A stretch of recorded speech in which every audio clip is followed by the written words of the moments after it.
Segundo Crônicas, capítulo 36.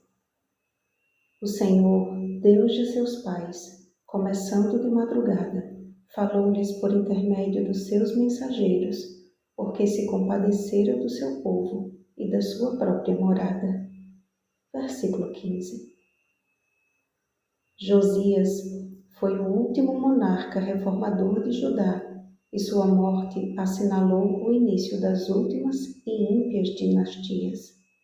Ainda nos dias de Josias, o Senhor suscitou o profeta Jeremias como seu atalaia.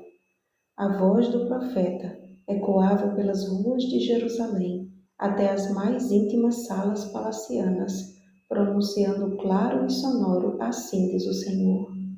Com palavras de dura reprovação, mas de teor salvífico, entre lágrimas e grande angústia, Jeremias expressava no olhar e na voz o profundo desejo pelo bem-estar de seu povo.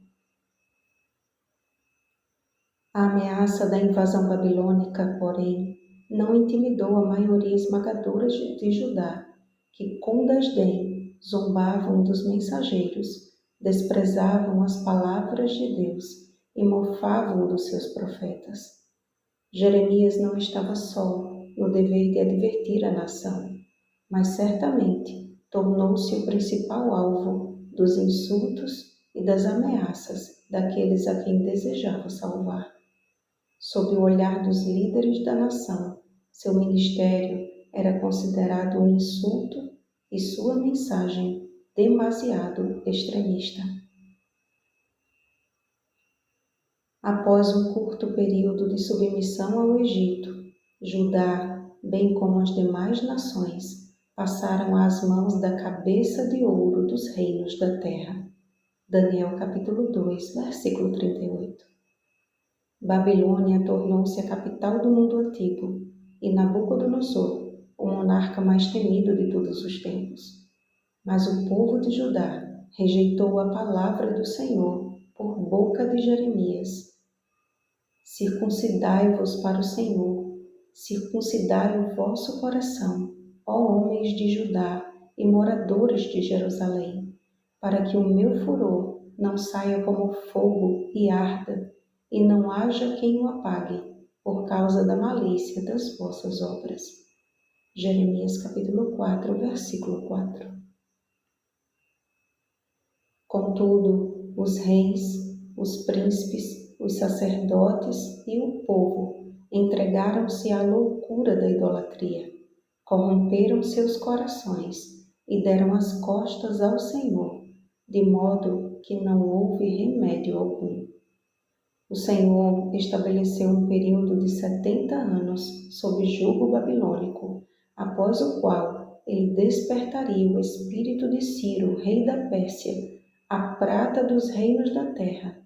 Daniel capítulo 2, versículo 32, para pôr em liberdade os filhos de Israel e promover a edificação da casa do Senhor em Jerusalém. A leitura do último capítulo do segundo livro de Crônicas ecoa as consequências da desobediência ao que estudamos no capítulo 20, versículo 20. Crede no Senhor vosso Deus e estareis seguros. Crede nos seus profetas e prosperareis. De forma insistente, começando de madrugada, os servos de Deus declaravam a mensagem que os livraria da destruição e da escravidão. Mas eis que os ouvidos deles estavam incircuncisos e não podiam ouvir. Eis que a palavra do Senhor era para eles coisa vergonhosa, não gostavam dela. Jeremias capítulo 6, versículo 10. Amados, o Senhor nosso Deus, começando de madrugada, tem clamado com forte apelo aos nossos corações. Ele tem dado as últimas batidas à porta do coração de cada ser humano. Apocalipse capítulo 3, versículo 20. Não é mero símbolo a Babilônia espiritual. É, porém, um poder tão destruidor quanto foi o antigo império. e a ordem divina é expressa e urgente. Retirai-vos dela, povo meu, para não serdes cúmplices em seus pecados e para não participardes dos seus flagelos. Apocalipse capítulo 18, versículo 4. A pergunta é: quem entre vós é de todo o seu povo?